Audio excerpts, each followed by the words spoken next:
Bonjour et bienvenue dans cette nouvelle vidéo qui va se porter sur le chapitre des limites.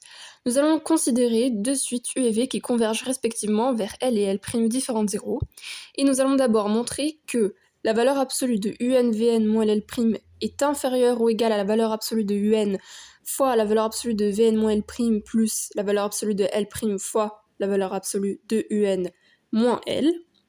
Ensuite, dans un deuxième temps, nous allons tout simplement montrer et en déduire que la suite UV converge vers LL'. Donc ici, on commence tout d'abord par rajouter 0, moins UNL' plus UNL'. Ensuite, on va juste factoriser.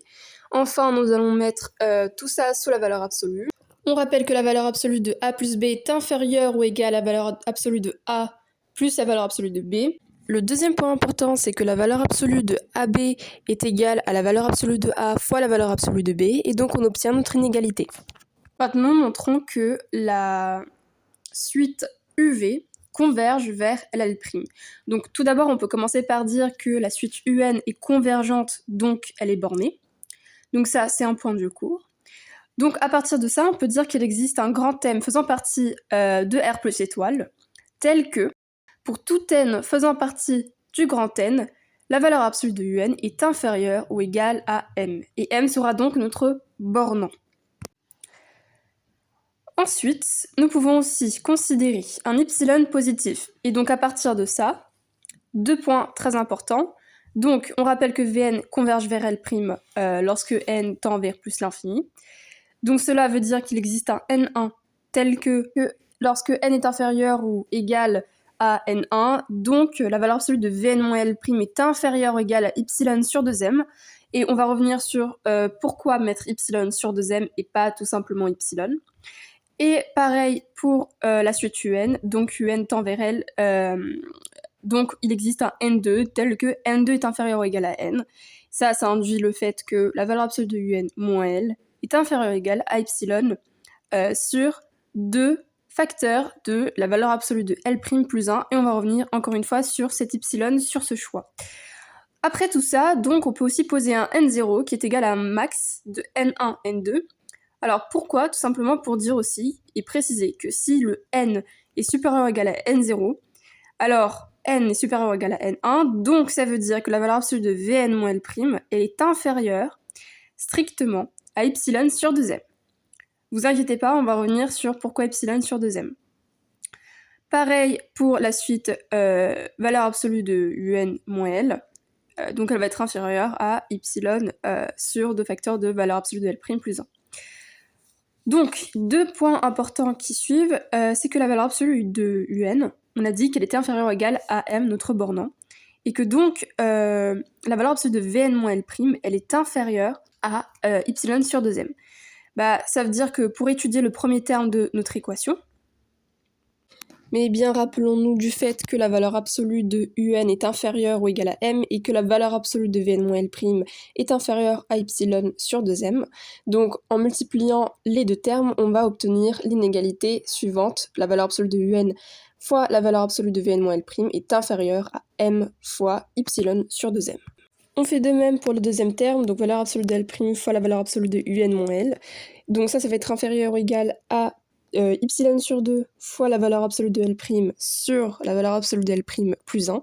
Or, on sait que la valeur absolue de L' sur la valeur absolue de L' plus 1, c'est inférieur à 1. Donc, tout ce terme-là va être inférieur à y sur 2, comme c'est écrit. Bon, maintenant revenons à la case départ.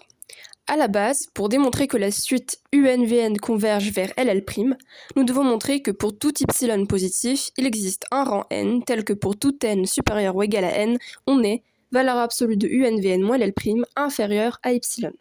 En particulier, si UNVN tend vers LL', cela signifie que l'écart valeur absolue UNVN moins LL' peut être rendu aussi petit que souhaité, par exemple inférieur à la somme y sur 2 plus y sur 2 est égal y. Donc, dans la partie 1, on a développé l'expression valeur absolue de UNVN moins LL'. Et donc, pour majorer la somme qu'on a obtenue, nous devons contrôler séparément les deux termes en choisissant des bornes adaptées pour valeur absolue de Vn moins L' et valeur absolue de Un moins L. Donc déjà, intéressons-nous à ce qu'on a fait pour Vn moins L'. Donc, pour le premier terme, donc valeur absolue de un fois la valeur absolue de Vn moins L', nous savons que la suite un est bornée. Autrement dit, il existe une constante m positive telle que valeur absolue de un est inférieure ou égale à m, donc grand M plutôt, pour tout n. Et pour garantir que la valeur absolue de un fois la valeur absolue de Vn moins L' est inférieure à epsilon sur 2, il suffisait de s'assurer que la valeur absolue de Vn moins L' soit suffisamment petit en choisissant valeur absolue de Vn moins L' inférieure à epsilon sur 2m, d'où notre choix. Ce qui nous fait finalement, donc dans la troisième étape il me semble, que la valeur absolue de un fois la valeur absolue de Vn moins L' inférieure ou égale à m fois epsilon sur 2m nous donne epsilon sur 2. De même pour le second terme. Donc pour le second terme, la valeur absolue de L' fois la valeur absolue de un moins L, L' étant une constante, donc la valeur absolue de L' est également constant, afin de majorer la valeur absolue de L' fois la valeur absolue de un moins L par epsilon sur 2, il suffit que la valeur absolue de un moins L soit suffisamment petit en choisissant valeur absolue de un moins L inférieure à epsilon sur 2 facteurs de la valeur absolue de L' plus 1. Et donc, au total, nous avons obtenu la valeur absolue de L' fois la valeur absolue de un moins L inférieure ou égale à la valeur absolue de L' fois epsilon sur 2 facteurs de la valeur absolue de L' plus 1.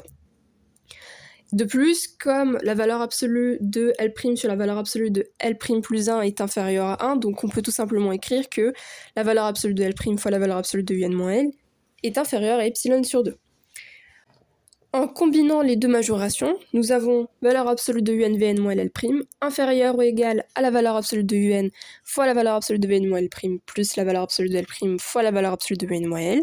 Ceci est inférieur à epsilon sur 2 plus epsilon sur 2, mais ça nous fait epsilon. Et donc on obtient ce qu'on veut. Ainsi pour tout epsilon positif, en choisissant la valeur absolue de Vn moins L' inférieure à epsilon sur 2m et la valeur absolue de un moins L inférieur à epsilon sur 2 facteurs de valeur absolue de L' plus 1, on garantit que la valeur absolue de un Vn moins L' est inférieure à epsilon, et donc cela explique notre choix pour cette démonstration. Donc justement à la fin de la démonstration, on pourra dire que la valeur absolue de un Vn moins L' est inférieure à epsilon, ce qui veut dire que la suite UV tend vers LL'. Ainsi, on aura fini notre démonstration.